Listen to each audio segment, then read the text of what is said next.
Hello, hello, bonjour, bonjour. Bonjour tout le monde. Salut Guillaume, ça va? Ça va et toi, Héloïse? Ça va très bien, merci. Je vois qu'il y a déjà pas mal de personnes qui sont au taquet présents.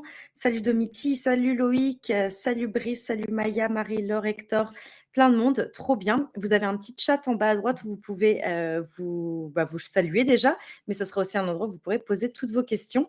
Et je suis ravie du coup ce matin d'être en votre compagnie, en la compagnie de Guillaume. Pour ceux qui ne me connaissent pas, je suis Héloïse. Je travaille depuis 2 ans chez La Grosse Machine au poste de Community Builder. Et chaque semaine, j'anime des webinaires avec des experts autour de l'outreach, de l'outbound, de l'allbound, des stratégies de prospection de façon plus globale. Et chaque webinaire est bien évidemment enregistré et sera disponible sur le Playground. Et avant de passer la main à Guillaume pour qu'il se présente, le Playground, pour ceux qui ne connaissent pas, et je mets le lien dans le chat, c'est la communauté LGM. Mais bien évidemment, si vous n'êtes pas user LGM, vous avez également, bien évidemment, toute votre place et vous pouvez rejoindre la communauté. C'est une plateforme où tout simplement les personnes qui ont des enjeux de prospection peuvent échanger, monter en compétences. Et c'est également ici où je mettrai du coup le replay du webinaire dans la journée. Voilà pour la petite introduction. Je suis aujourd'hui en compagnie du coup de Guillaume Albicetti, expert outbound, expert notamment en social selling, fondateur de Jungo. Et Guillaume, je te laisse te présenter peut-être avec un peu plus de détails, mais en tout cas, je suis honorée de t'avoir aujourd'hui à mes côtés. Mais c'est un plaisir pour moi surtout. Bonjour à tous. Donc moi je m'appelle Guillaume, je suis effectivement le cofondateur de Django. On est une agence de growth qui fait du done with you et du coaching sur tous les sujets d'acquisition B2B, principalement sur le social warming, la data, le setting, le closing. On accompagne des boîtes qui sont principalement des scale-up et des boîtes de conseils au sens général, qui accompagnent d'autres boîtes. Et notre focus, c'est d'aider ces entreprises à véritablement mieux performer dans un contexte où aujourd'hui, faire de l'all-band, c'est devenu compliqué, c'est devenu sophistiqué. Et on essaye de les aider à adopter les meilleures pratiques, de les internaliser de manière à ce que le jour où on part, ils soient le plus performants possible et qu'ils aient plus besoin de nous rappeler. Voilà, ça c'est ce qu'on fait au quotidien. Trop bien, merci beaucoup Guillaume. Pour Je t'en prie. toutes les personnes qui sont là, sachez qu'à la fin de cette session, qui va être déjà riche en insights et en conseils et aussi en discussion, donc n'hésitez pas vraiment à poser des questions, à exposer vos challenges, vos défis. Vous avez 1 heure de Guillaume gratuite. Honnêtement, si j'étais vous, j'en profiterais pour poser vos questions. Et à la fin de cette visio, il y a un petit cadeau qui sera donné par Guillaume avec voilà, des petits prompts qui changent la donne. Et au programme aujourd'hui, on va parler de ce fameux sujet, comment transformer son inbox LinkedIn en machine à rendez-vous. C'est quoi l'approche all band, comment faire du setting sur LinkedIn, toute cette approche qui revient à faire du social selling, à être vraiment sur une approche de prospection LinkedIn first aujourd'hui en 2025. Et en troisième partie, les quelques tools que sans doute vous ne connaissez pas qui peuvent vraiment vous aider et le petit bonus dont je viens de vous parler qui est vraiment cadeau tout droit sorti de la hotte de Guillaume. Et je sais que Guillaume a fait une magnifique présentation. Je te laisse présenter ton écran, Guillaume. Allez, c'est parti. Hop. Et d'ailleurs, dites-nous s'il y a des choses qui vont trop vite ou pas, si all band, vous avez besoin d'un petit... On va en reparler. Mais voilà, s'il y a des termes sur lesquels vous voulez qu'on passe un peu plus de temps, n'hésitez pas. Ou au contraire, si vous voulez qu'on avance un peu plus directement dans la présentation. Enfin voilà, le chat est aussi l'endroit où vous pouvez tout simplement discuter, faire des feedbacks en live aussi sur la trame de la presse. Voilà.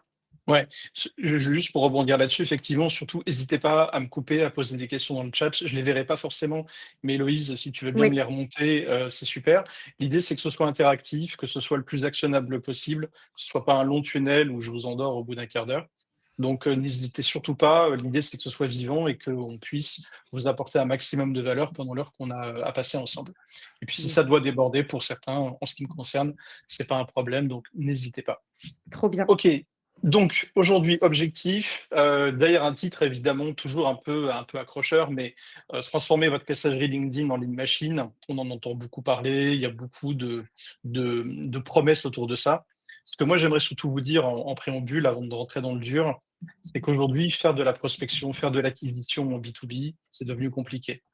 C'est devenu compliqué, c'est devenu sophistiqué parce que les pratiques ont changé, parce que les décideurs que l'on adresse se sont habitués à nos process, se sont habitués à nos outils d'automatisation. Et ce qui, il y a encore 1 an, 2 ans ou 3 ans, constituait une vraie valeur ajoutée, était game changer parce qu'on maîtrisait des technologies qui permettaient d'automatiser, de personnaliser, de segmenter. Aujourd'hui, c'est pas des unfair advantage, c'est des basiques, ce sont des prérequis que n'importe quel professionnel doit avoir s'il veut faire de l'acquisition, que ce soit dans un process inbound, que ce soit dans un process outbound. Et d'ailleurs, c'est pour ça qu'aujourd'hui, plus largement, on parle d'allbound parce que ce qui fonctionne véritablement, c'est pour ça qu'on parle d'approche plus sophistiquée, et ben c'est un mix intelligent entre les deux, parce que l'un va nourrir l'autre. Et notamment parce qu'aujourd'hui, il faut générer beaucoup de confiance avant d'arriver à entrer en conversation avec les gens. Et que la confiance, elle s'acquiert par le personal branding, par la création de contenu, par la réassurance de qui vous êtes et de comment vous le diffusez sur vos canaux, avant que les gens acceptent de discuter avec vous. Donc, on va essayer humblement de parler de tout ça aujourd'hui. Et encore une fois, surtout, n'hésitez pas à me couper à n'importe quel moment. Voilà, donc, on va parler de l'approche all-band, comment utiliser l'all-band pour attirer des leads ciblés dans son inbox LinkedIn. On verra ensuite comment créer des conversations qui convertissent depuis sa messagerie. Et puis, on essaiera de voir s'il y a des outils, et il y en a, qui sont avec de l'IA. Certains ne sont pas avec de l'IA, mais dans tous les cas, ce sont des outils qui sont ultra pratiques pour gérer ce funnel-là. On ne va pas rentrer, je vous le dis d'avance, sur des workflows N8N ou sur des choses compliquées qui ne sont pas opérationnelles pour tout le monde. Ça existe bien sûr. On en fait pour nos clients. On a des experts dédiés qui nous accompagnent pour ça en fonction de besoins. Mais là, aujourd'hui, c'était de faire quelque chose qui soit applicable pour tout le monde. Donc, on va montrer des choses qui sont véritablement pratiques pour chacun. Je vais être assez rapide sur ces étapes-là, mais simplement, on va faire un rapide rappel. Il y a eu plusieurs confs sur le sujet sur le Playground, mais première chose importante, quand vous voulez faire de l'acquisition, aujourd'hui dans le band, c'est important de mixer vos canaux de ciblage. Certains vont utiliser LinkedIn, d'autres vont utiliser Sales Navigator en faisant de la recherche filtrée, donc de l'ABM. D'autres vont utiliser les leads entrants sur les formulaires de leur site web ou les visiteurs, pour ceux qui sont aux US ou qui arrivent avec des techniques qui ne sont pas toujours complètement opérationnels en France, mais qui arrivent à détecter les visiteurs, en allant faire du scrapping sur des annuaires en ligne, sur des bases de données, ou en utilisant les bases de données d'outils qui sont dédiés, je pense à Faro, mais également à la base de données d'LGM, qui devient de plus en plus large et qui permet aussi d'aller chercher sa database de leads de façon pertinente et rapide. Donc aujourd'hui, ces canaux-là, il est nécessaire de les mixer parce qu'un seul canal reste compliqué. Et si vous voulez, et ça c'est un point vraiment important, avoir un TAM, donc un marché global adressable, visible et véritablement représentatif, et qui va vous permettre d'aborder la stratégie la plus efficace, il faut que vous ayez une vue globale sur l'ensemble des canaux où vous pouvez récupérer, identifier les gens qui sont dans votre audience. À travers ça, évidemment, il va falloir ensuite identifier les bons leads, les leads pertinents, c'est-à-dire ceux qui, correspondent en termes de caractéristiques aux cibles que vous visez, ce qu'on appelle l'ICP, l'Ideal Customer Profile. Des gens qui répondent aussi à des signaux faibles ou des signaux forts, les intents, qui vont vous permettre de dire ces gens-là qui ont les bonnes caractéristiques et qui ont aujourd'hui manifesté tel intérêt ou qui ont mené telle action, qui nous laissent à penser qu'on a des choses à leur dire et qu'on a matière à se connecter avec eux. Ça, il faut l'identifier aussi. Et puis, in fine, bien sûr, c'est d'identifier le momentum, le bon moment pour les contacter, parce que c'est la combinaison de ces 3 éléments qui va faire qu'à l'arrivée, vous pourrez engager des conversations dans le bon sens. Ça, c'est vraiment, la base. Aujourd'hui, ça m'intéresse de savoir si, vous êtes déjà, familier avec cette approche, intent based parce qu'on parle en effet souvent du bon profil. Ça, on en parle depuis longtemps, savoir cibler son ICP, avoir une approche ABM, tout ça, c'est des choses sur lesquelles on les a en tête depuis longtemps. Cette notion de signaux qui vient s'ajoucher, qui vient rajouter une couche vraiment, beaucoup plus, dans la granularité du signal et de l'intent, c'est hyper important de l'avoir en tête. Et donc, dites-moi si vous avez un peu cette approche au-delà de juste ICP, persona, cette notion d'intent. Et puis, si oui, comment vous faites et le bon moment. Alors là, le bon moment, pas facile non plus à identifier, très connecté avec cette notion d'intent. Guillaume, tu nous diras comment identifier ce bon moment. Mais tu vois là, Nadia qui dit non, moi c'est juste persona, pas encore de stratégie d'intent mise en place. Intéressant de savoir comment le faire, Mmh. avec quels outils. LGM permet aussi de faire certaines choses. Donc, ouais. Ouais, légère digression sur ce point parce que c'est vraiment important. On est maintenant beaucoup à être habitué à plus ou moins correctement faire de la recherche ciblée sur SalesNav, ce qu'on appelle de l'ABM, donc de la recherche filtrée par caractéristiques de comptes et de prospects, en sachant qu'il faut toujours commencer par les comptes et après les prospects. Bonne pratique à toujours avoir. Mais au-delà de ça, aujourd'hui, pourquoi c'est plus suffisant de faire ça? Parce que c'est pas parce que quelqu'un correspond à votre ICP que ça veut dire qu'il est intéressé et mûr pour entrer en conversation avec vous. Et c'est dommage de ne pas avoir cette notion-là de maîtriser, parce que vous pouvez perdre des leads qui sont potentiellement des gens avec lesquels vous pouvez faire affaire, qui sont dans votre cible, mais parce qu'il n'y a pas les bons signaux qui ont été activés ou parce que c'est pas encore le bon moment, et ben ces gens-là, vous allez les contacter au mauvais moment et vous allez probablement les perdre. Et c'est toujours Totalement. compliqué, ouais, et c'est compliqué de faire 2 fois une bonne impression et de revenir, c'est toujours difficile. D'autant qu'on se positionne ensuite dans une logique de demandeur, ce qui est jamais très confortable pour des sales ou pour des fondeurs qui veulent contacter des dirigeants. Donc moi, ce que Exactement. je recommande, c'est véritablement de mixer cette notion de caractéristique d'ICP qui est Mmh. complètement nécessaire, mais il faut l'adosser à la détection de signaux et à la détection de momentum. Et on va voir que avec des techniques, avec des outils, aujourd'hui, on a ce travail-là qui peut être vraiment facilité. Et tu vois, juste, si tu peux, Ouais, juste pour terminer, Clémence, sur la slide d'avant qui dit: «Oui, je suis familière avec l'idée d'intent, mais encore floue sur la manière de repérer les signaux». La slide de droite, enfin l'image, de droite, ça c'est juste une des manières de capter certains intents. Il y a plein d'outils pour détecter différents intents, mais là, c'est une capture d'écran d'LGM qui montre comment, on va pouvoir, repérer quelqu'un qui a liké un post, commenté un post ou qui s'est inscrit à un event LinkedIn. C'est déjà un mmh, intent. OK, cette personne, elle a liké le post de telle personne, de tel compétiteur, enfin de tel concurrent ou un post à moi. Donc déjà, ça, c'est de l'intent. Et ensuite, vous avez différents outils pour différents types d'intent. LGM permet d'aller en capter certains, pas tous, bien évidemment. Et c'est pour ça qu'il faut aussi mixer les outils. Donc, Xavier qui demande exactement. quel type de signaux rechercher. Ah, ça dépend des Alors, stratégies. exactement. Est-ce que on voit le schéma que je présente à l'écran là? Ouais, parfaitement. OK. Sur ce schéma-là, j'ai essayé de vous représenter alors il n'y a pas forcément tout, mais ça vous donne quand même une clé de lecture qui est quand même, je pense, assez globale. On a ici, vous voyez, dans la recherche filtrée en haut avec le logo SalesNav, on a notre approche classique, c'est-à-dire que on va faire de la recherche filtrée, on a nos ICP, c'est de l'ABM. On va voir que dans une logique de social warming, on va adosser ça à, des prises de contact indirectes via LinkedIn avant des demandes de connexion, c'est ce qu'on verra après. On a les autres sources de détection d'intérêt, les gens qui complètent un formulaire, qui visitent le site, on en a parlé. On a les gens qui vont faire des mentions spécifiques à travers des mots-clés sur LinkedIn. On peut détecter avec des outils comme Busca, qui fait ça très bien.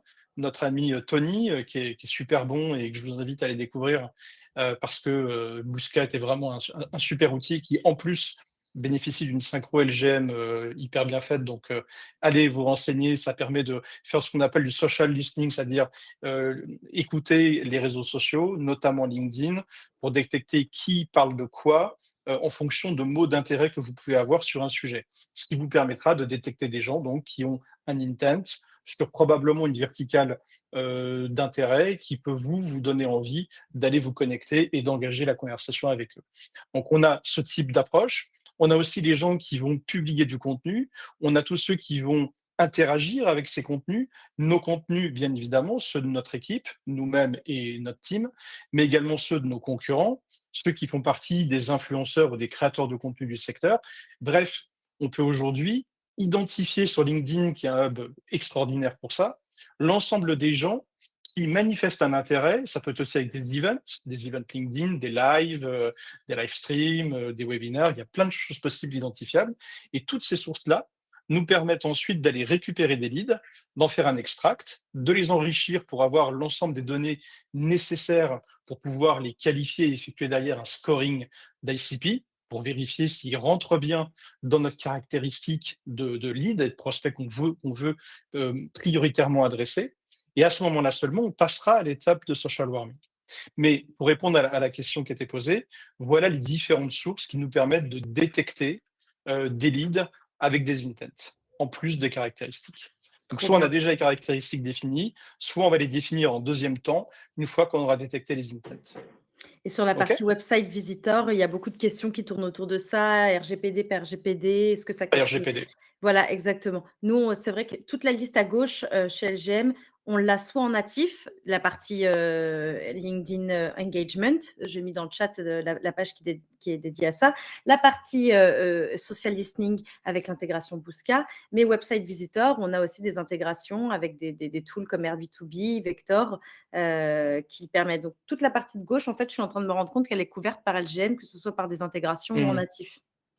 C'est ça et tous ces outils, Airbnb, Snitcher, enfin il y en a d'autres, il y a aussi, Clearbite. Eclairbyte, il y a aussi un autre funnel, je ne sais plus comment, qui fait ça. Le problème, c'est qu'en France, on n'a pas le droit de les utiliser, on est bridé par la RGPD et dans le meilleur des cas, il y a avec souvent pas mal de déperditions, on identifie les entreprises, mais pas les profils LinkedIn. Oui. Ce qui est possible d'être fait aux US avec un taux de découvrabilité qui est variable, mais qui est quand même plus fort que ce qu'on peut faire en France. Bon, c'est la contrainte RGPD, c'est comme ça, on pourrait disserter longtemps, mais elle est ce qu'elle est et il faut faire avec. Donc, néanmoins, on a quand même beaucoup d'autres intents qui nous permettent de compenser, donc c'est pas fondamentalement un problème. Donc voilà, identifier les bonnes personnes au bon moment, avec les bons signaux, pour pouvoir ensuite mener des actions de préchauffage. C'est ce qu'on appelle le social warming. Alors le social warming, on peut l'effectuer de différentes manières. Il y a le social warming automatisé qui constitue une partie du travail qu'on peut nativement faire dans LGM, qui est super bien fichu. C'est-à-dire qu'on va pouvoir créer des campagnes où on va automatiser le like de post si la personne a posté la semaine dernière, dans le dernier mois ou dans les 3 derniers mois. On peut paramétrer ça. On peut ensuite décider, par exemple, d'aller visiter son profil, puis de suivre son compte, et puis d'attendre un temps XY en fonction de sa stratégie pour faire une demande de mise en relation. Ça, c'est le schéma simple. On pourrait le complexifier en disant, moi, je vais le faire avec des étapes un petit peu plus longues. Je vais rajouter des étapes de visite de profil intermédiaires entre différents slots, de manière à ce que j'ai une approche qui soit un petit peu plus au fil de l'eau.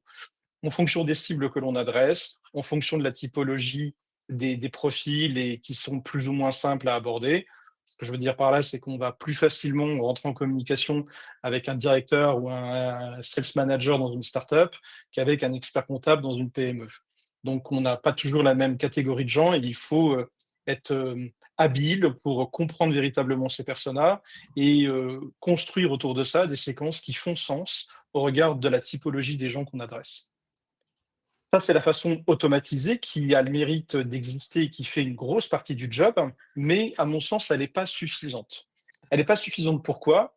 Parce que quand on est sur LinkedIn, ici, une des choses qui va être importante, ça va être de pouvoir créer des interactions qui vont créer un premier périmètre de visibilité. Ce que je veux dire par là, c'est que les gens qui vont être dans votre audience, ils vont, pour certains, pas tous évidemment, mais ils vont interagir sur LinkedIn. Ils vont publier pour certains, ils vont commenter pour d'autres, ou souvent même les deux, et puis ils vont aussi pouvoir visiter probablement votre profil. Ça, c'est des intents. C'est des intents où ils participent à des events, c'est des intents qui nous permettent de dire ces gens-là, là, il y a un intérêt spécifique et c'est une opportunité pour moi de me servir de LinkedIn pour leur montrer que, un, je connais, que deux, je m'intéresse à eux, que trois, je commence à interagir dans des commentaires, dans des visites de profil, dans des interactions diverses, avant une prise. C'est que quand on va faire ce travail de social warming, de préchauffage à travers des premiers signaux de communication, eh ben, on va favoriser le niveau d'acceptation dans les demandes de connexion. Nous, ce qu'on observe d'une manière assez générale, c'est qu'on est en général à plus 30, plus 35% en moyenne quand ce travail est fait correctement. Donc ça joue considérablement parce que obtenir des demandes d'invitation validées, ce n'est pas toujours facile. C'est un véritable enjeu parce que LinkedIn devient le canal d'acquisition le plus performant, mais avec une barrière à l'entrée qui est la limite des connection requests que vous pouvez faire par semaine, qui est autour de 100, 150, 200 pour les comptes LinkedIn les plus préchauffés. Et de l'autre côté, on a le cold email, mais qui fonctionne de moins en moins bien, d'une part à cause des restrictions des différents providers, qui ont durci les filtres anti-spam et qui détectent beaucoup mieux maintenant les campagnes de cold email, et puis aussi à cause de l'effet de saturation, qui est généré par l'ensemble des gens qui le font et qui ne le font pas toujours bien. Donc, on a un côté un canal qui est de moins en moins scalable, l'email, et de l'autre côté, on a un canal qui est ultra performant, LinkedIn, à condition de ne pas se griller les cartouches qui sont très précieuses. Donc, il faut qu'on fasse attention à tout ça. Alors, maintenant, la question, c'est comment on fait ça d'une manière qui est un petit peu scalable. Parce que, évidemment, quand on regarde son feed LinkedIn, et l'UX de LinkedIn n'est quand même pas si bien foutu que ça, on pourrait se dire, bah, OK, mais moi, comment je fais pour identifier alors, à la fois les gens qui étaient dans ma cible, ils sont dispatchés un peu partout sur LinkedIn, je n'ai pas d'endroit où je peux les voir directement. Il faudrait, dans un monde idéal, que j'ai un feed customisé pour me permettre de checker tous les jours, par exemple, les gens qui sont dans ma cible et que je vais pouvoir commenter, liker, interagir pour créer ce premier périmètre de visibilité. Alors, la bonne nouvelle, c'est qu'il y a des outils qui permettent de faire ça aujourd'hui, qui le font plutôt bien. Alors, je vais vous en montrer deux que je trouve vraiment bien pensés. Un que vous connaissez probablement, c'est Breakcold. Breakcold permet j'ai fait une petite interface avec des créateurs de contenu. Si je veux, par exemple, si j'estime que ces créateurs de contenu sont des gens qui sont dans ma cible, ce n'est pas forcément mon cas, mais c'était pour l'exemple, je vais pouvoir, dans Breakcall, utiliser le système d'engagement qui va récupérer l'ensemble des posts de cette audience qui sont dans ma target et ensuite pouvoir ici, directement depuis Breakcall, interagir avec eux. Interagir, ça veut dire quoi? Ça veut dire liker et commenter leurs posts. Et je peux comme ça descendre mon feed au fil de l'eau rapidement avec tous ces gens-là. Manière super simple de le faire. Et bon, ça vous nécessite un abonnement premium sur Breakcall, en plus de toutes les autres fonctions que je ne vais pas détailler ici, mais dans le cas qui nous intéresse, c'est vraiment super utile. Mais on a un outil qui est encore plus pratique pour le faire. Personnellement, j'aime beaucoup. Et d'ailleurs, je crois avoir vu passer dans les commentaires Thomas, le fondeur de cet outil qui s'appelle Warmer. Donc, n'hésitez pas, Thomas Durand, si vous voulez aller le checker et échanger avec lui. En plus d'avoir créé un super tool, c'est un mec super. Donc, n'hésitez vraiment pas, il aura plein de bonnes réponses pour vous. Alors, qu'est-ce que permet de faire Warmer? En gros, c'est la même chose. Il y a plein de fonctionnalités dans Warmer, mais une des fonctionnalités, c'est justement de pouvoir... Alors, attendez, hop, je ne sais pas si j'ai bien synchro mon compte. J'espère que je ne vais pas avoir un effet. Hop. Voilà, on va mettre LinkedIn Creator. Super. Tac. Voilà. Pardon. Je vais y arriver. Voilà, j'y suis de la liste. OK. Donc, exemple ici, c'est un peu le même principe. On a un feed customisé. Là, en l'occurrence, c'est celui de Mathieu Bernard qui était avant chez Iconoclast. Il y a aussi un mec très bien. Et là, on a directement ici la possibilité d'interagir en likant, commentant. Mais le petit truc en plus, c'est que Warmer va vous générer des propositions de commentaires déjà rédigées par l'IA que vous allez pouvoir updater ou que vous allez pouvoir valider si vous pensez que c'est bon. Donc ça, c'est quand même très, très cool parce que ça va aussi vous donner la possibilité d'être le plus efficace possible, de scalabiliser un petit peu ce process de social learning qui est fastidieux parce qu'il nécessite quand même d'aller checker tous les jours les publications de vos leads. Mais avec cet outil-là, entre autres, on va pouvoir le faire. Ce que l'outil va faire également, et désolé parce que moi je l'utilise en termes de démo, j'ai tellement d'outils que je ne peux pas tous les utiliser tous au quotidien, alors je switch. Mais ce que fait aussi l'outil, c'est qu'il va vous permettre de récupérer, d'extraire directement les likers et les commentateurs de vos posts. Il va vous permettre de mettre ça sous surveillance, de scorer les leads qui interagissent avec ces posts, et donc d'ailleurs de pouvoir, à partir de ça, avoir des recos qui sont générés par l'IA pour pouvoir, dans le feed customisé, mieux interagir avec eux. Bref, c'est un vrai outil de social warning. Je vous laisse aller découvrir ou poser vos questions à Thomas, qui sera encore meilleur que moi pour vous donner toutes les particularités, tous les avantages de son tool. Et si vous voulez vraiment un outil qui n'est pas cher, qui est pratique et qui fait vraiment le pont entre cette partie séquence automatisée et social warning, moi, c'est un outil que je recommande vraiment.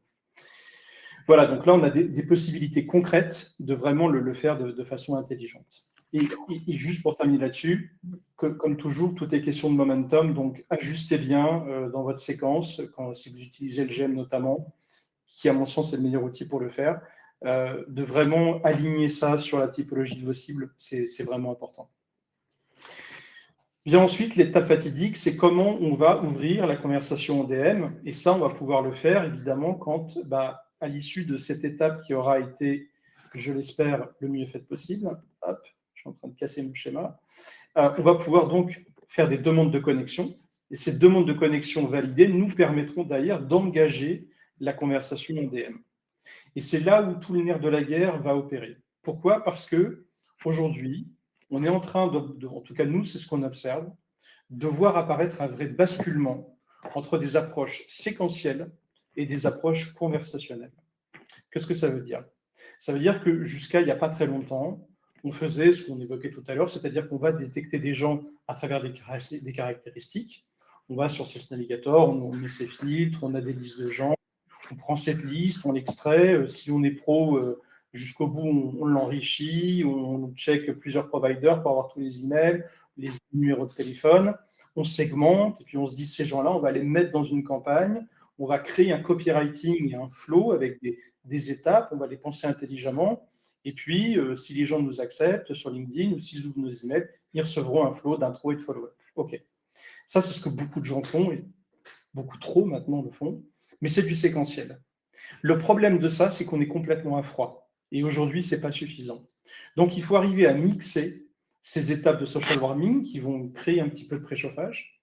Mais il va falloir aussi, dans la partie prise de contact acquise, donc des gens qui ont accepté notre demande de connexion, se dire que ça ne doit pas forcément générer automatiquement une séquence automatisée, mais des étapes mixées où il va y avoir probablement une partie automatisée à un moment ou à un autre, peut-être pour faire du nurturing, parce que dans une conversation qu'on aura engagée à la main, on aura détecté quelque chose qui nous permettra de le mettre dans une seconde séquence, ou de le mettre dans une séquence qui aura été peut-être automatisée, mais véritablement pensée comme une conversation. Et en gros, sortir du schéma traditionnel qui ne fonctionne plus, de tu m'as accepté, donc je viens de pitcher mon offre, et si tu ne me réponds pas, je te relancerai une fois, deux fois, trois fois, jusqu'à plus soif et jusqu'à ce que tu aies envie de me taper dessus. Ça ne fonctionne pas. Ça ne fonctionne plus en tout cas. Et malheureusement, ce que moi j'observe, c'est que cette approche-là, elle n'est pas aujourd'hui bien comprise. Et on verra, je vous montrerai quelques exemples de messages que je reçois régulièrement, et vous recevez probablement les mêmes, où on est complètement à côté et on se demande pourquoi les gens se torpillent en faisant des choses qui ne vont pas leur être profitables, si ce n'est agacer tout le monde et mettre un peu tout le monde dans le même sac, et finalement donner envie de taper la terre entière. Sur le setting, ce que nous, on va essayer de faire, en tout cas le mindset dans lequel on va se mettre, c'est d'essayer d'être pertinent sur trois piliers qui, moi, me semblent essentiels. Un, briser la glace dès les premières secondes. C'est vraiment important. Et briser la glace, ça ne veut pas dire briser la glace pour ensuite se dépêcher d'aller dégueuler son pitch juste derrière. Briser la glace, c'est briser la glace, c'est pas autre chose. Et ensuite, il y a la notion d'ouvrir le dialogue, sans pression commerciale. Ça veut dire quoi? Ça veut dire que, et d'ailleurs on le voit beaucoup aujourd'hui avec des approches qui sont très inspirées de ce que font aux US des gars comme Hormozy ou d'autres, qui ont des approches qui sont très américaines, très pushy, qui sont aussi loin de nos contingences et notre culture latine qui est beaucoup plus complexe souvent et qui répond à des tas de petites subtilités qui viennent s'ajouter en plus à la typologie des gens qui sont différents les uns des autres et qui font que ce n'est pas aussi facile. Donc, ouvrir le dialogue sans pression, ça veut dire avoir le bon alignement conversationnel, ça veut dire parler de choses pertinentes, ça veut dire ne pas chercher à vendre, mais à chercher plutôt à créer de l'empathie, de la confiance et de la valeur ajoutée, et qui va nous permettre, in fine, dans une conversation qui va être fluide et authentique, de détecter un ensemble de points, va nous permettre de qualifier les gens et identifier parmi ces gens qualifiés ceux qui ont matière à se voir proposer une prise de rendez-vous pour arriver à l'étape de booking. Donc, si on résume, il faut, ouvrir les bonnes conversations de façon authentique et agréable, en étant aligné sur nos cibles, apporter de la valeur ajoutée pour donner confiance et rassurer, et nous permettre de détecter des gens qui ont un vrai besoin au regard de ce qu'on peut leur proposer, et in fine, leur proposer à eux et à eux seuls des rendez-vous. Petite question avant de continuer. Sad nous disait, le problème, c'est que la demande de connexion est limitée. C'est la plus grosse problématique pour moi. Si vous avez une solution, je suis preneur. Par limité, il entendait que le LinkedIn limite le nombre d'invitations qu'on peut envoyer chaque semaine.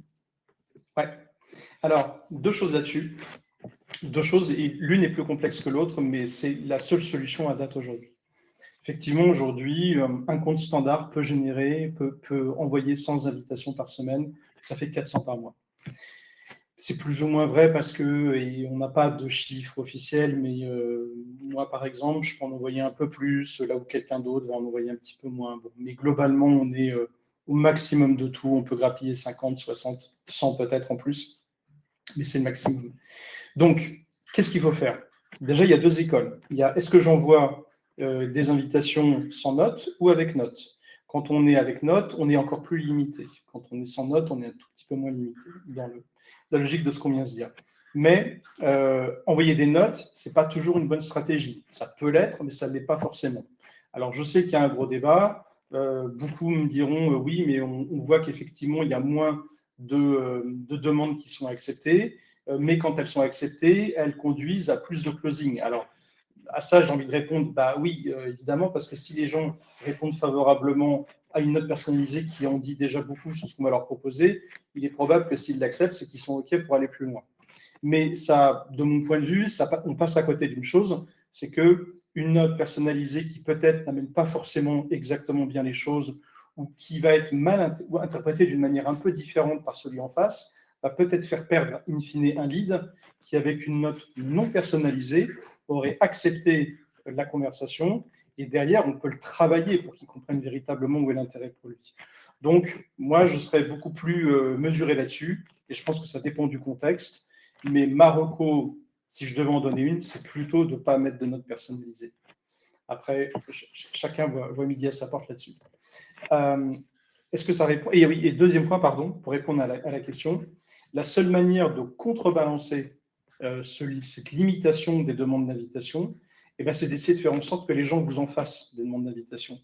Et c'est là où toute la stratégie de contenu a vraiment sens. Parce que si vous créez du contenu d'autorité, du contenu qui apporte de la valeur à votre audience, si vous sortez du schéma classique du tofu, mofu, bofu, éculé, qui à mon sens n'a plus grand intérêt, et que vous adoptez une stratégie beaucoup plus de buyer journey, dans laquelle vous allez essayer de comprendre quelle est la valeur ajoutée, quels sont les types de contenus que votre audience va avoir envie de recevoir, et que vous allez organiser ça de façon récurrente et avec consistance dans vos posts LinkedIn, et notamment en ayant des stratégies de lead magnet qui sont bien pensées, vous allez pousser les gens à faire des demandes de connexion. Vous êtes libre ensuite d'accepter ou de refuser en fonction de s'ils sont votre cible ou pas votre cible. Et ça, c'est un point sur les lead magnets avec lesquels il faut être vigilant. Des fois, les lead magnets, ça amène beaucoup de flux, mais ça amène des fois aussi du flux qui n'est pas forcément qualifié. Mais entre le contenu, la capacité que vous pourrez avoir via cette approche inbound d'attirer des gens dans votre demande de connexion, plus les demandes de connexion intelligentes que vous allez faire sur une audience ciblée, normalement, si on fait bien les choses, on a de quoi véritablement avoir un flux de leads de qualité. Et juste pour finir là-dessus, et j'en termine, on n'a pas forcément besoin d'avoir des milliers de leads. Moi, je discute avec beaucoup d'experts, de freelance, de growth aussi, qui viennent me poser des questions et qui me demandent comment tu fais, toi, pour avoir plus de 20, plus de 30, plus de 40 rendez-vous par mois. J'ai jamais 40 rendez-vous par mois. J'en veux pas. J'en veux surtout pas. Moi, quand je parle avec 5 nouvelles personnes par mois, c'est largement suffisant.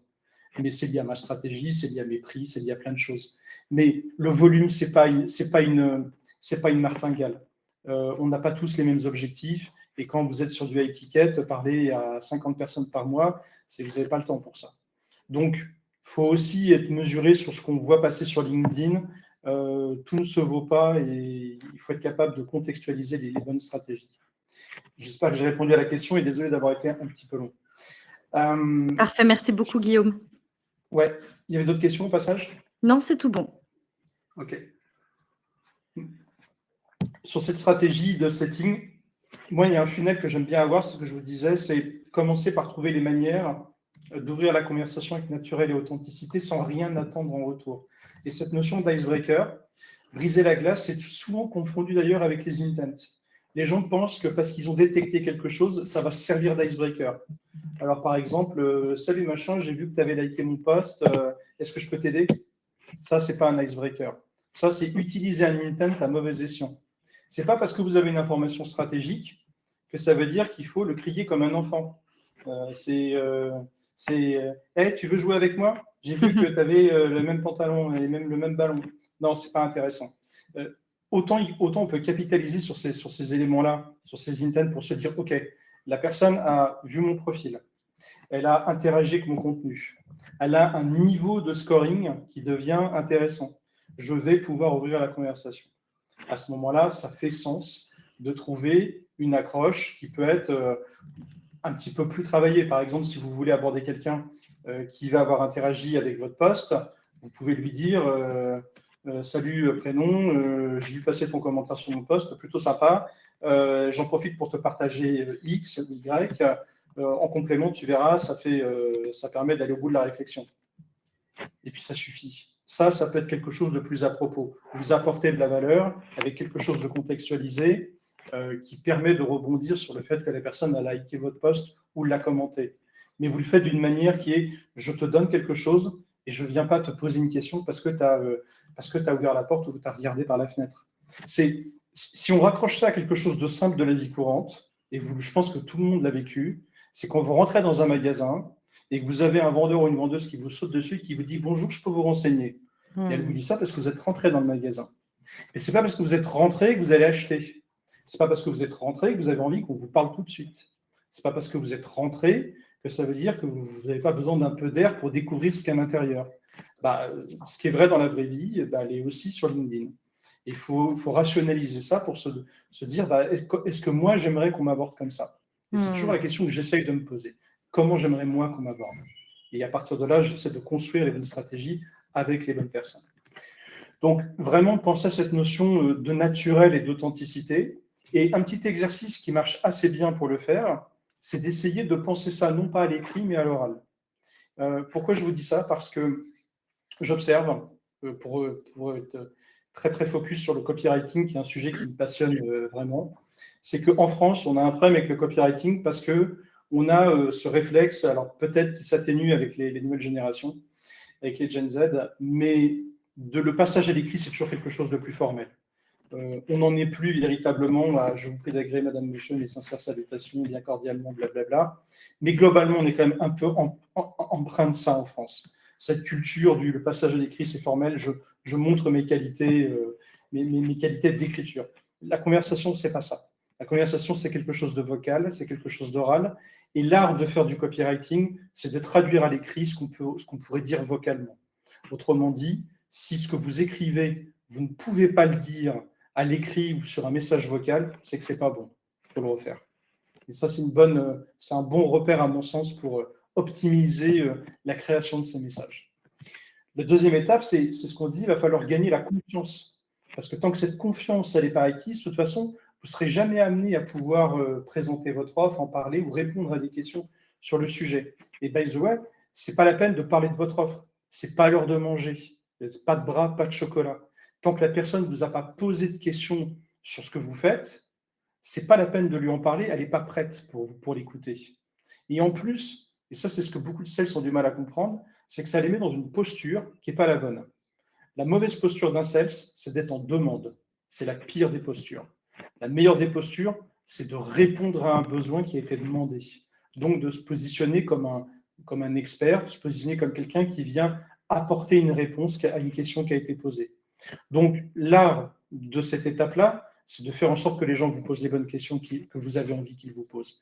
Et pour ça, il faut gagner leur confiance, leur partager de la valeur pour qu'ils se disent, tiens, cette personne-là, elle a l'air d'être quand même pas mauvaise.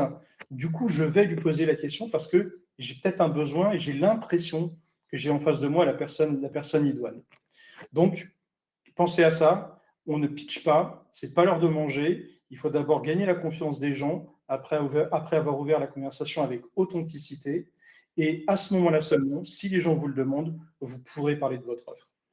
Je finis là-dessus. Moi, quand je fais des R1 avec des prospects qui me contactent, je ne parle jamais de mon offre. Si les gens ne me posent pas la question, j'en parle pas. Jamais, jamais, jamais. D'ailleurs, je ne les relance pas non plus. Jamais. J'estime que si je n'ai pas été bon sur cette étape-là, je ne serai jamais meilleur au deuxième tour. Bon, ça, c'est un peu atypique et un peu à contre-courant de ce qu'on apprend sur les relances de prospects. Mais chez moi, ça fonctionne parce que c'est dans mon mindset. Mais gardez quand même à l'esprit que on n'obtient jamais grand-chose quand on n'a pas acquis la confiance des gens. Ça me paraît primordial. Et du coup, une fois qu'on a réussi à générer ça, on va pouvoir passer cette étape de qualification qui permet d'identifier véritablement les besoins. Parce que quand les gens commencent à vous poser la question, en disant, justement, c'est intéressant ce que tu dis, chez nous, on a problème X, on est confronté à Y, toi, tu gérerais ça comment? Et là, du coup, on peut rebondir non pas en pitchant son offre, non pas en apposant son savoir, mais en posant des questions graduelles pour faire une vraie découvrabilité des besoins. Écoute, effectivement, c'est une question intéressante.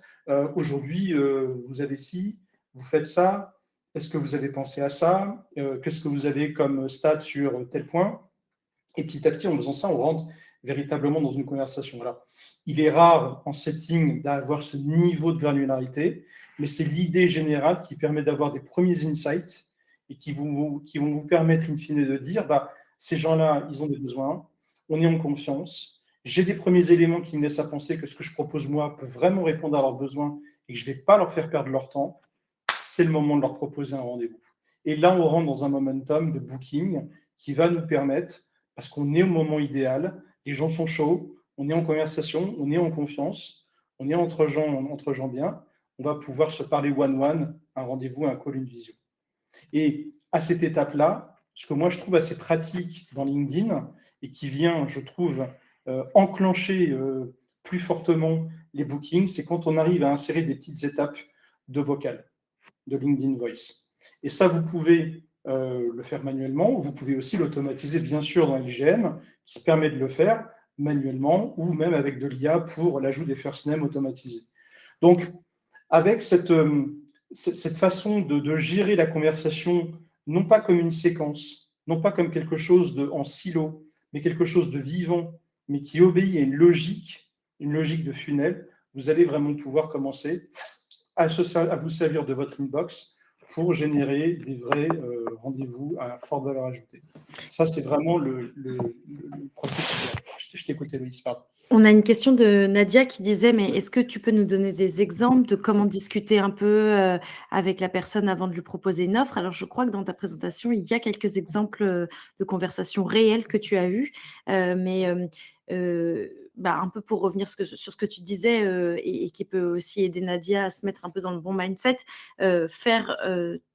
être la plus naturelle possible. Comme disait Guillaume, passer peut-être par l'oral dans ton esprit, comment tu le formulerais à l'oral plutôt qu'à l'écrit, ce sont des choses qui vont t'aider à être naturel, spontané et à t'intéresser simplement de façon authentique à la personne. Alors, je donne pas de template volontairement. J'aurais pu mettre des templates ici et tout le monde serait sauté dessus. Pourquoi je le fais pas?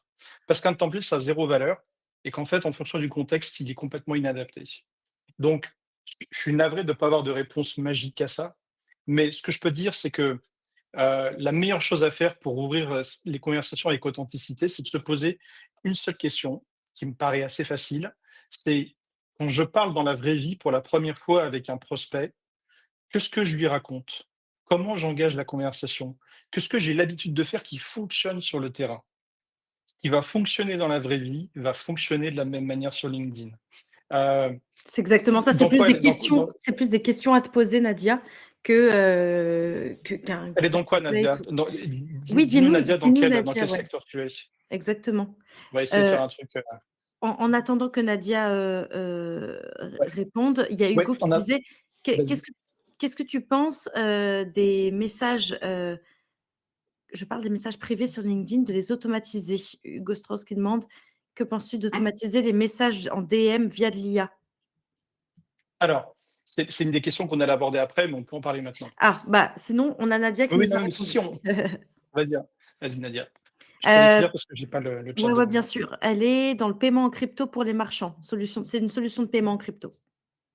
Ok. Donc, son ICP, c'est quoi? C'est qui exactement dans la boîte? Alors.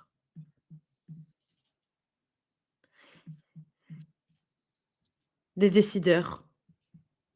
C'est le décideur qui va réellement choisir cette solution-là? Ou il y a ces personnes d'autres dans la boîte, c'est le décideur. Ok. Ouais. En fonction, déjà, qu'est-ce que Nadia, elle peut optimiser? C'est détecter les gens qui ont des besoins sur le sujet. C'est aller sur LinkedIn, regarder s'il y a des conversations qui traitent de ce sujet-là. premier point. Si elle n'a pas, elle, déjà mis en place une stratégie de contenu, c'est regarder est-ce qu'il y a des gens qui parlent de ça sur LinkedIn. Si on va sur LinkedIn et qu'on tape, alors là, je vais faire quelque chose de très sale et de pas du tout, de pas du tout optimisé, mais on va mettre crypto et puis on va essayer, et c'est vraiment pour l'exemple, hein, de réduire ça à des gens qui sont dans mon cercle de premier niveau, sinon je vais avoir tous les gens qui sont aux US. Tac, on va mettre France. Hop, c'est vraiment pour faire un truc rapide. Et on a une autre question après, donc on va essayer Ouais. de passer pas trop de temps parce qu'il y a Je vais, Geoffrey. ouais, je vais essayer d'être rapide. Donc là, on a des gens qui sont dans la crypto. On va plutôt regarder les mentions. On l'aurait fait beaucoup plus vite avec Bousca, par exemple. On va regarder les gens qui mentionnent les termes crypto. On va regarder si parmi ces gens-là, il y a des gens qui sont dans notre target. Je passe vite, hein, c'est juste pour l'exemple, hein. Et puis on va se dire, bah, imaginons, et encore une fois, c'est sûrement pas le cas, hein, que cette personne-là, elle est dans notre target pour une raison XY. On va se dire, OK, cette personne-là a la matière à être mise via une petite extension dans une liste. On peut aussi le faire par Warmer ici, l'ajouter dans Warmer directement comme un lead, qu'on va ensuite pouvoir travailler dans son feed, customiser et essayer de commencer à interagir avec lui dans ses posts ou en faisant des visites de profil avant d'avoir une prise de contact. Et typiquement, à partir de son contenu, à travers ses caractéristiques ou ce qu'il fait dans sa boîte ou des éléments saillants qui sont partagés dans ses posts, on va pouvoir trouver des éléments d'icebreaker pour pouvoir ouvrir la conversation. Mais encore une fois, l'idée, c'est vraiment d'essayer juste d'ouvrir. On ouvre la porte. On cherche pas. J'aime bien cette image-là. Les gens confondent ouvrir la porte et se mettre à table chez les gens. C'est vous frappez à la porte de chez quelqu'un, vous n'allez pas tout de suite vous mettre à table et demander ce qu'il y a au dessert. Bon, et ben sur LinkedIn, c'est pareil. Encore une fois, c'est pas l'heure de manger. Déjà, si on peut poliment frapper à la porte et dire coucou, est-ce que tu veux bien m'ouvrir, qu'on se parle juste un instant, j'ai l'air d'être sympa, c'est déjà pas mal. Donc c'est cette logique-là. Mais voilà, si Nadia après veut poser d'autres questions, qu'elle n'hésite pas sur LinkedIn, elle m'envoie un petit DM et j'essaierai de lui donner 2-3 réponses un petit un peu plus saillantes dans son contexte. Ouais, Tu as une deuxième tu as une deuxième question? je me suis même permise hein, de donner le lien de ton Calendly qui est dispo sur ton site hein, à ces personnes qui ont besoin d'un peu plus d'infos. OK. OK, OK. Euh, Tu as une autre question? Ouais, il y a une autre question, Guy, c'était Geoffrey qui disait: «Mais du coup, si on personnalise tous les messages, où est la place de LGM dans tout ça?» Donc je commençais à lui expliquer qu'on pouvait personnaliser, notamment grâce à des Bien custom sûr. attributes sur LGM. Bien sûr, je vais vous donne un exemple très concret parce que c'est ce qu'on a fait récemment pour un de nos clients sur LGM. On a une campa pour une grosse scale-up qui est dans la finance, qui est dans le private equity. On a mis en place, ils ont besoin d'adresser une certaine typologie de lead en partenariat avec une autre boîte, et ces cibles qui sont adressées, c'est des gens dans la finance. Il y a des experts comptables, il y a des avocats fiscalistes, il y a des, notaires. Notaires qui ont une spécialité, une ouverture d'esprit sur certains sujets. Donc qu'est-ce qu'on fait? On va d'abord faire un travail de segmentation. Et pour ça, nous, typiquement, on va utiliser des outils comme Derrick App, qui est vraiment un super outil qui permet, depuis directement Google Sheet, de faire de l'extract, de l'enrich, LinkedIn, du crawling de website pour détecter sur les sites web des boîtes des mots-clés qui laissent à penser qu'il y a un sujet spécifique ou une spécialité dans ces entreprises. Et à partir de là, on va pouvoir créer une liste segmentée. Et dans notre cas d'usage, on avait donc 3 typologies de cibles. Et pour répondre à la question de la personnalisation, qu'est-ce qu'on a fait? On a créé des colonnes dans le Google Sheet en se disant, bah déjà, t'abordes pas un expert comptable comme un avocat fiscaliste de la même manière et comme un notaire. Parce que notamment, un avocat, si tu connais un peu les usages, tu t'adresses à lui en lui disant cher maître. Alors qu'un expert comptable, tu vas pas lui dire ça. Donc ça, c'est des champs variables qu'on peut, avec les custom attributes d'LGM, qu'on va pouvoir jongler de manière à ajouter à différents endroits de la conversation des éléments de custom attributes pour créer cette notion de personnalisation au milieu de notre contenu qui est plus générique. Donc il y a plein de manières de le faire. Et puis après, on peut même faire des systèmes en branche dans les campagnes LGM, si on veut, en fonction de ce qu'on appelle as attributes. On va pouvoir faire partir les gens dans différentes sections de la campagne. Là, c'est un peu plus complexe. Si je voulais, je ne peux pas vous montrer des détails de séquences, mais pour vous montrer des fois à quoi peuvent ressembler des séquences un peu plus complexes, juste dans la partie workflow. Vous allez voir. Tac. On peut avoir des séquences qui sont tac, vous voyez avec des branches là qui sont un petit peu plus complexes, qui sortent un petit peu du schéma classique. Mais, il faut que ça réponde à un besoin. Donc, j'espère que j'ai répondu. Mais en tout cas, on va pouvoir, en jonglant avec les custom attributes, avec les champs variables et avec les éléments d'identification qu'on a pu avoir dans notre étape de récupération de la donnée, et bah, constituer comme ça des approches automatisées qui viennent compléter ce qu'on va faire en setting. Mais le setting, c'est un mode conversationnel, et qui vient se coupler, à la méthode automatisée. Et je finis là-dessus pour, que ce soit vraiment concret. On peut très bien avoir une petite partie manuelle une fois la connection request acceptée, avoir une ou 2 petites étapes de setting manuel pour engager la conversation et puis dès qu'on voit qu'il y a un intérêt qui est identifié, pousser les gens dans une campagne qui a été vraiment designée pour ce cas d'usage, pour les emmener jusqu'au bout d'une prise de rendez-vous. Il y a des approches hybrides comme ça. Et encore Mmh. une fois, tout dépend de votre audience, des objectifs que vous voulez atteindre et de la complexité, des objectifs. Voilà, désolé, j'espère que je n'ai pas été Mmh. trop Non, non, digressif. mais très très clair. Je voulais Que juste Ouais, oui, vas-y. vas-y. Non, non, Non, j'allais vas-y. juste vous dire, je voulais juste avant, parce que je vois le temps qui passe, je voulais vous parler d'un outil qu'on utilise depuis quelques mois, qui est assez nouveau et qui pour moi est un des meilleurs du marché et sûrement un des moins connus, pour faire de l'extraction, et du scoring de leads dans les conversations LinkedIn. Cet outil qui s'appelle Warmlist, dont je crois on a sûrement le founder qui viendra passer une tête, à l'event, qui s'appelle Nader, que je vous recommande aussi, à qui je vous recommande vraiment de vous connecter également. Ont sorti un outil qui nous permet d'aller, à partir de gens qu'on va sélectionner. Par exemple, je vais vous faire une démo hyper rapide. Imaginons que je veux mettre sous surveillance tous les posts LinkedIn de, allez, on va mettre Héloïse. Voilà, Héloïse. Je vais prendre l'URL de ton profil LinkedIn. Je vais retourner dans Warblist. Je vais mettre ton profil ici. Et à partir de ce moment-là, ton profil va être synchronisé. Et ici, pardon, hop, hop, j'ai vraiment fait ça pour l'exemple. Là, ici, c'est en train de récupérer. Et qu'est-ce que ça vient récupérer? Ça vient récupérer tous les gens, ça va prendre quelques instants, tous les gens qui ont liké, commenté tes posts. Pourquoi c'est Mmh. intéressant de faire ça?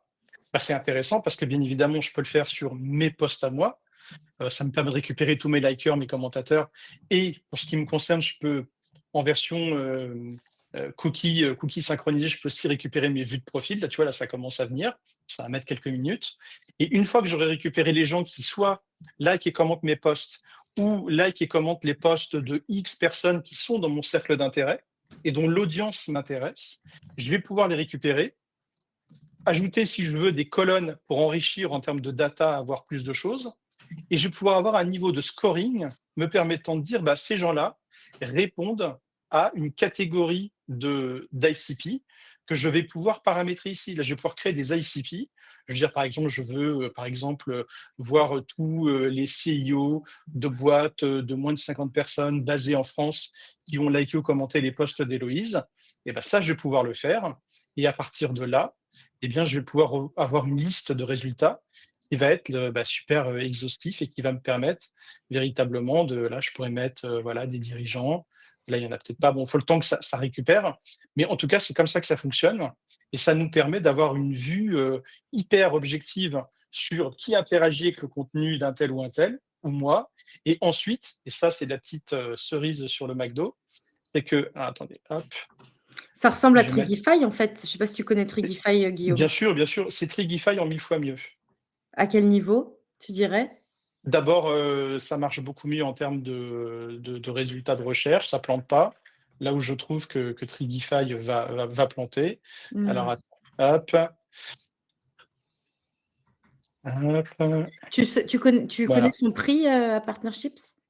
Non, moi, je suis en bêta test depuis le début avec eux. Je vous laisse voir ça directement avec Nader. Je sais que les prix vont varier, donc vous voyez avec lui directement. Mais ce qui est super, surtout, c'est que là, tu vois, j'ai une intégration native de la Growth Machine. Il y a l'Emlist qui arrive bientôt. On peut mettre des webbooks. Ça veut dire quoi? Ça veut dire que à partir, par exemple, de gens que je vais avoir dans ma liste, je vais pouvoir derrière les récupérer et ensuite les pousser directement dans une campagne LGM si je le souhaite. Et ça, c'est quand même assez cool, hein, parce que cette campagne LGM va me permettre, j'ai fait n'importe quoi là sur les profils, donc ça ne marche pas évidemment. Hop, c'est la super démo. Bon, j'ai fait n'importe quoi dans ma sélection. Et les gens que je récupère là, ici, j'appuie ici et je vais pouvoir les récupérer et les pousser tous dans ma campagne LGM de mon choix parce qu'il y a une intégration qui est native. Donc ça, c'est vraiment le truc super utile qui va me permettre véritablement, d'avoir, la possibilité de récupérer les gens, qui sont dans ma target, qui interagissent avec mon contenu ou celui des copains et ensuite de dire: «Tout cela m'intéresse». Je vais les pousser soit dans ma campagne de nurturing LGM, soit dans ma campagne d'acquisition, soit dans ma campagne qui vise juste à faire du social warming, c'est-à-dire visite de profil, like de post et demande de connexion, que je récupérerai ensuite à la main pour tous ceux qui acceptent. C'est un outil super puissant. Désolé pour la piètre qualité de ma démo, avec le temps qui nous manque, Non, mais mais Nader disait: «Il faut que tu cliques sur, No ICP match, No ICP match», c'est pour ça. ouais, Mais, ils ont fait des en fait, ils ont fait des changements dans l'UX hier et je m'y retrouve pas, on en a parlé, voilà, ils sont là.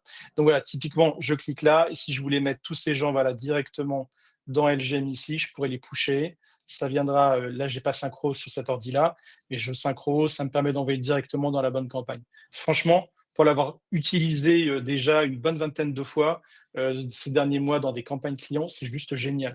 C'est un mmh, super outil. Et c'est vraiment mieux foutu que Trigify de mon point de vue. OK. Alors, C'est on va outil à partir suivre. sur les questions parce que, J'ai à quand moins même ouais, ouais, vas-y, ouais, vas-y Guillaume. rapidement, alors je vais passer là-dessus parce qu'on n'aura pas le temps pour ça, je suis désolé. On a un peu digressé. Je vous parle de 3 outils que je vous invite vraiment à découvrir pour faire du setting. Speed Reply. Speed Reply, c'est quoi? Speed Reply, c'est un outil qui va vous permettre directement dans votre messagerie ici, de pouvoir utiliser des messages templates que vous avez paramétrés et qui vont récupérer les first name, last name. Donc, c'est-à-dire que si vous ce qu'on a aussi dans l'inbox LGM, les templates, c'est une façon de gérer intelligemment son setting, c'est d'avoir des réponses préfabriquées en fonction de cas d'usage qui sont récurrents. Typiquement, vous faites un lead magnet, vous allez toujours avoir le même message probablement. Salut machin, voici la ressource promise, blablabla, et vous avez déjà paramétré ça, vous n'avez plus qu'à faire un clic droit et vous avez directement votre message qui est paramétré, ça évite de faire des copier-coller, de répéter 20 fois les mêmes choses. Quand on sait qu'en ligne magnet, dans les posts ligne magnet, ce qui compte, c'est la rapidité du temps de partage, c'est des petits outils qui sont super pratiques. Deuxième outil, je vous montre rapidement, qui s'appelle iBlaze. C'est un outil qui va vous permettre, tiens, là, on va passer dans mon, voilà, hop, voilà, par exemple, là, je vais faire un petit clic droit et je vais faire rep. Ça va m'ouvrir une fenêtre contextuelle qui va avec de l'IA. Toc. Ah oui, il faut que je mette dans mon poste et je vais pouvoir ici générer des réponses contextualisées. C'est ultra pratique parce que grâce à l'IA, je vais pouvoir apporter une réponse. Alors ça marche aussi bien en DM, mais si par exemple j'avais voulu commenter le post ici de cette personne, j'aurais pu faire ça et ça me génère également un commentaire personnalisé qui est en lien avec le sujet de son post. Et si je veux le pousser ici, hop, je vais le mettre là, et hop, ça me génère le commentaire, et j'ai plus qu'à le publier. OK? Ça, c'est super pratique. Et donc, iBlaze, qui a l'avantage d'être gratuit, hop, post reply, je vais pouvoir ici, avec un petit prompt, c'est ça Trop que bien. notamment je vais vous partager à l'arrivée, vous allez pouvoir, voilà, j'en ai plusieurs, je vous ai mis les deux, rédiger un commentaire court et concis, blablabla, vous pouvez customiser ce prompt, ça tourne sous ChatGPT 4, et derrière 4 même, et vous allez pouvoir derrière générer soit des commentaires, soit des replies dans votre messagerie à l'envie. Et dernier outil, je fais très vite, c'est Super Whisper.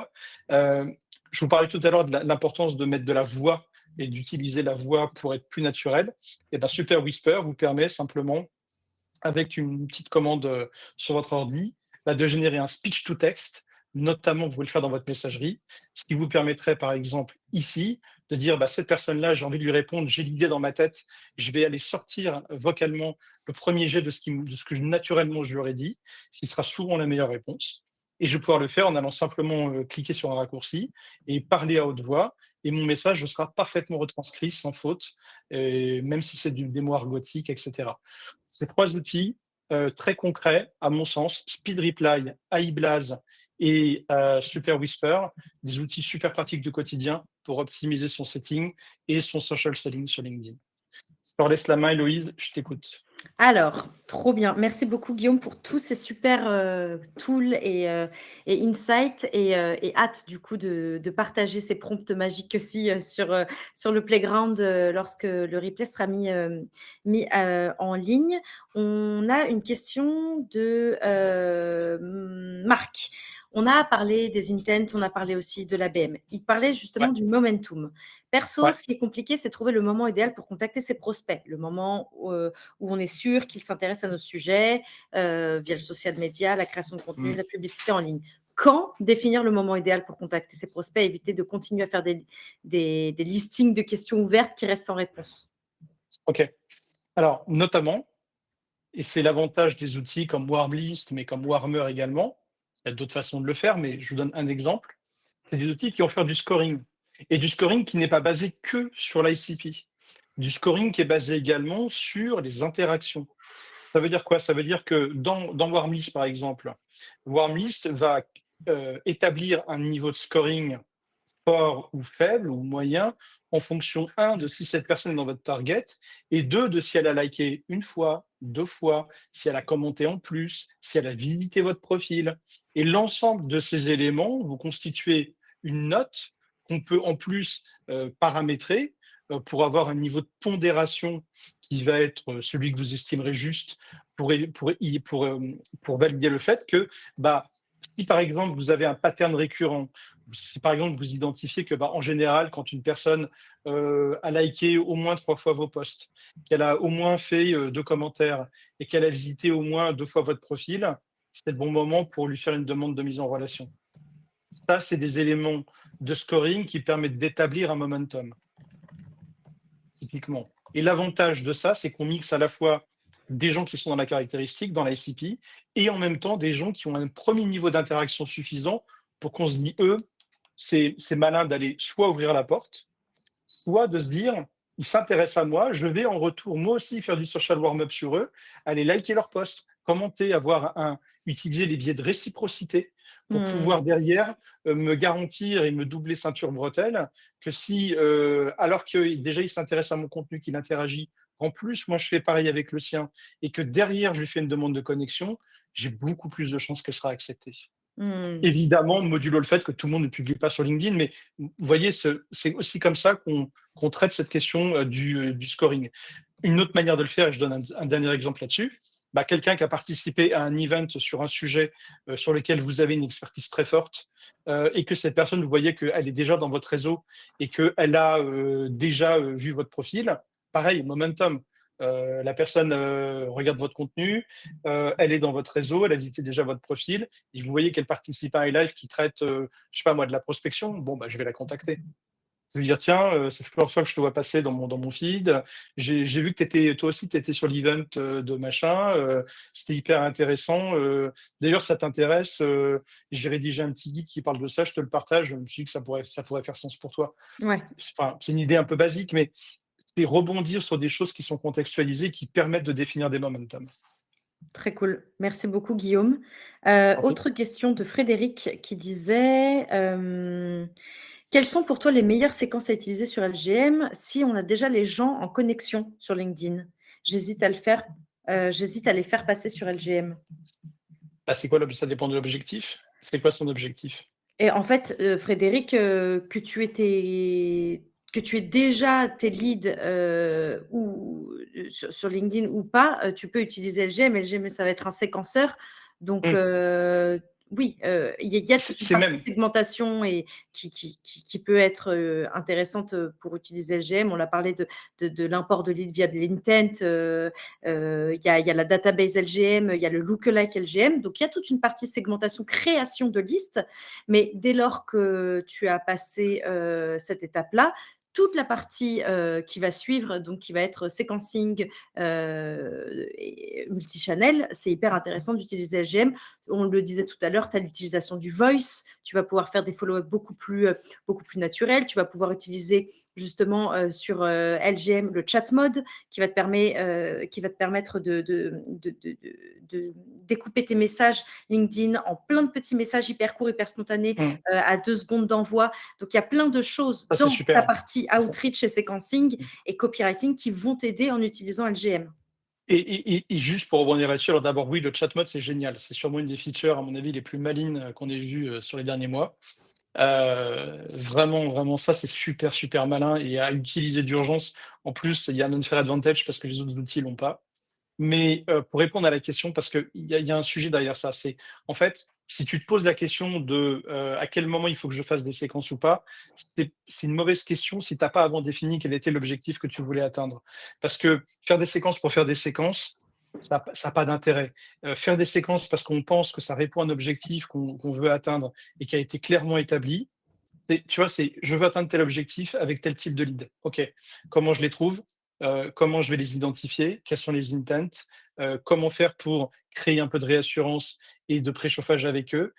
Quel est le bon momentum pour me connecter? Et une fois connecté, comment je converse? Qu'est-ce que je leur dis? Et est-ce que je le fais manuellement ou est-ce que je l'automatise? C'est dans cet ordre-là, à mon sens, qu'il faut se poser les questions. Et quand arrive la question de est-ce que ça vaut le coup d'utiliser LGM et de l'automatiser? Bah, oui, si ça répond à ton objectif. Il y a fort à parier que, vu les possibilités étendues de ce qu'on peut faire dans LGM, ce soit probablement le cas, mais il faut que tu aies défini ça en amont. On ne peut pas faire de réponse générique à ça. Parfait. Autre question? Est-ce qu'on a une autre question? Frédéric est en train de taper, il va peut-être Ouais. nourrir un peu ce qu'on s'est dit. Il y avait Charlène qui disait, est-ce qu'on peut filtrer par secteur d'activité avant si on veut faire une campagne selon les entreprises? Je crois qu'elle a posé cette question quand tu étais sur Partnerships, mais globalement, Mhm. oui, l'approche Oui, oui, ABM, bien sûr. le fait Bien sûr. de trier le secteur d'activité, que ce soit sur la Ouais. database LGM, même Sales Navigator ou Dans quelques Warmist, ou ouais, Warmlist, tout à fait. etc., c'est quelque chose qui est possible et qui est même Bien sûr. nécessaire. On revient un peu Bien sûr. aux fondamentaux de l'ABM. Bien sûr, et j'ajoute un truc, et ça, c'est un des trucs, pourquoi je vous parle de Warmlist, notamment pour cette partie scoring, c'est parce que Warmlist tourne derrière avec un prompt IA qui va vous permettre, quand vous allez créer vos ICP, de le dire dans un langage naturel. Ça veut dire que, et ça, vous ne pouvez pas le faire forcément sur SalesNav. Si par exemple vous cherchez des boîtes qui sont dans le SaaS, vous n'allez pas avoir l'intitulé SaaS dans les industries.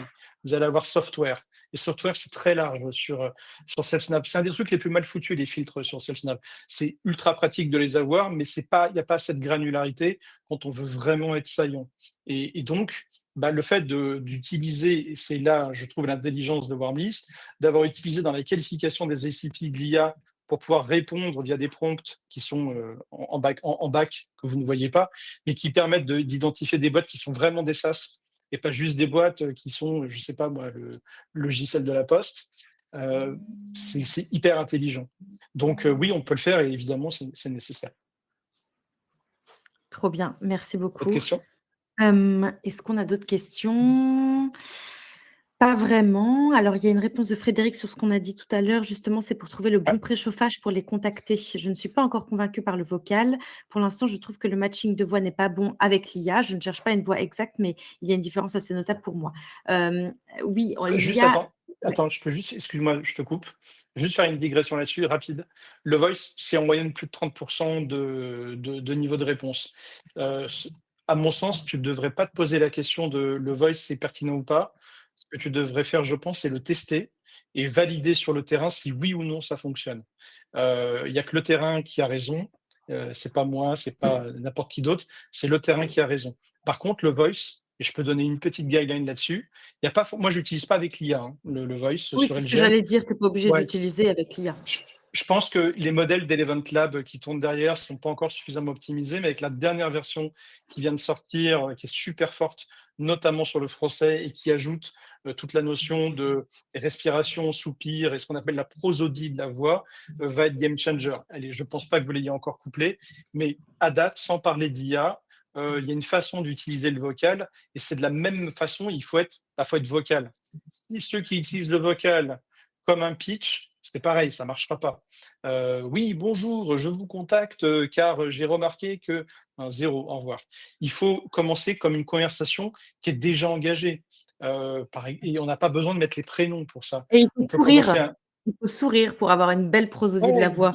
exactement, faut sourire et puis faut être simple. Si par exemple, vous voulez utiliser le voice pour quelqu'un qui a vu passer, qui a mis des commentaires sur votre post, vous pouvez très bien dire, «Salut, je te fais un rapide message, j'ai vu passer ton petit commentaire sur mon post. Super sympa, c'est gentil. J'en profite pour partager, juste après le vocal, une petite ressource. Je pense que ça pourrait te plaire. Bah, écoute, check ça rapidement et puis, dis-moi ce que tu en penses». Et puis juste derrière, à touche-touche, vous faites passer, un message, écrit, automatisé avec le lien de la ressource. Il y a pas besoin Exactement. de faire plus compliqué et Avec le ça, chat c'est mode, moi, convers c'est le ouais, combo avec le chat voice mode, chat c'est mode, génial. c'est vraiment ce fameux touche-touche dont tu parles, des petits messages qui s'enchaînent en 2 secondes. C'est vraiment le combo, réel Génial. chat mode pour, commencer la conversation et ensuite le petit voice en follow-up. Je sais pas si tu as vu mon message, c'est pour moi le plus intéressant. Est-ce qu'on peut dans LGM, c'est une question, tiens, est-ce qu'on peut, parce que je crois pas que ce soit encore possible, est-ce qu'on peut coupler un voice et en plus, un partage de liens en chat mode? Alors je pense pas qu'un voice puisse entrer dans, Tu vois, par exemple, shooter un voice et ouais, juste derrière, shooter, par exemple, un bah petit contenu texte, bah, oui, faire le ça. lien avec le Et alors, le combien de temps va s'enchaîner ouais, entre le c'est voice et ça. le 1er chat mode? Ça, je suis pas certaine. 1/4 d'heure, 20 minutes, à mon Heu, avis. mais ouais, potentiellement, Mmh. potentiellement. Mais, Ça fait mais partie de ma liste de Noël auprès de Cynthia, ça. bah, oui, il faut que tu le notes. C'est fait, Mais en c'est tout fait cas, déjà. ouais, je pense que le combo, voice plus chat mode, c'est vraiment, Mmh. hyper hyper intéressant et ça répondait aussi à la question hem, de Martin, je crois, qui demandait: «Est-ce que ça vaut le coup, même si j'ai déjà mes leads, d'utiliser LGM?» Bah oui, pour tes séquences, et ta prospection, complètement grâce à ce type de feature. Ouais. OK, il est 12h12 les amis, faites un vœu. Est-ce que vous avez d'autres questions? Est-ce que, il y a des choses qui sont pas claires ou est-ce qu'on va clore ici et aller manger? Je vous ai envoyé un petit lien pour aller tester LGM pour ceux qui ne l'ont pas testé, qui vous permet d'avoir 1 mois versus 4 jours, gratuitement. Donc n'hésitez pas à utiliser, ce lien magique, pour, pouvoir, ben, tester LGM 1 mois. On en rentre dans une bonne période, juin là pour faire des tests, je pense. Et puis je vous ai aussi donné, le lien vers, le Calendly de Guillaume, pour justement que vous puissiez avoir peut-être un accompagnement un peu plus personnalisé. C'est ce que disait en introduction Guillaume, il a son agence d'accompagnement, Django. Donc s'il y a une once de frustration ou, une volonté d'aller plus loin dans vos sujets personnalisés, n'hésitez surtout pas à lui écrire un petit message sur LinkedIn Ouais, ou c'est prendre ça. son Pour tous Calendly. ceux qui ont pas forcément besoin qu'on les accompagne, mais qui ont juste une ou 2 questions, Oui, n'hésitez pas, pas forcément d'aller prendre un rendez-vous, mais de venir sur LinkedIn, dans mes DM, posez-moi vos questions. On se fera, si nécessaire, un petit call de 5 minutes et en toute, tranquillité, comme vous l'avez compris, moi, je ne vends jamais rien. J'essaie de donner envie aux gens d'acheter, donc c'est eux qui décident. Mais si vous avez des petites questions et que simplement vous avez besoin d'une, voilà, une petite réponse, n'hésitez pas en mode friendly, ça sera avec plaisir. trop bien. Donc pour tous ceux qui souhaitent voir le recording, laissez-moi la journée, laissez-moi manger et juste après je mets en place, le replay avec également le petit cadeau dont vous a promis, Guillaume, donc les prompts, et la présentation si Guillaume veut bien sur le playground et vous recevrez un petit mail, avec le lien directement vers la page du playground, où il y aura toutes les ressources, documentées et rassemblées. Voilà, voilà. Un grand merci à tous. Ça a été, vraiment très dynamique. Je suis super contente. Ça fait plaisir ce genre de session et un grand merci à toi, Guillaume, pour, toute la valeur, apportée. Ben, merci à C'était vous pour vraiment vos super. questions. J'espère que ça vous a plu. N'hésitez pas à venir échanger et puis, bon business à tous et puis à très Yes. vite. À très, très vite. Merci beaucoup. Salut. Ciao. Ciao.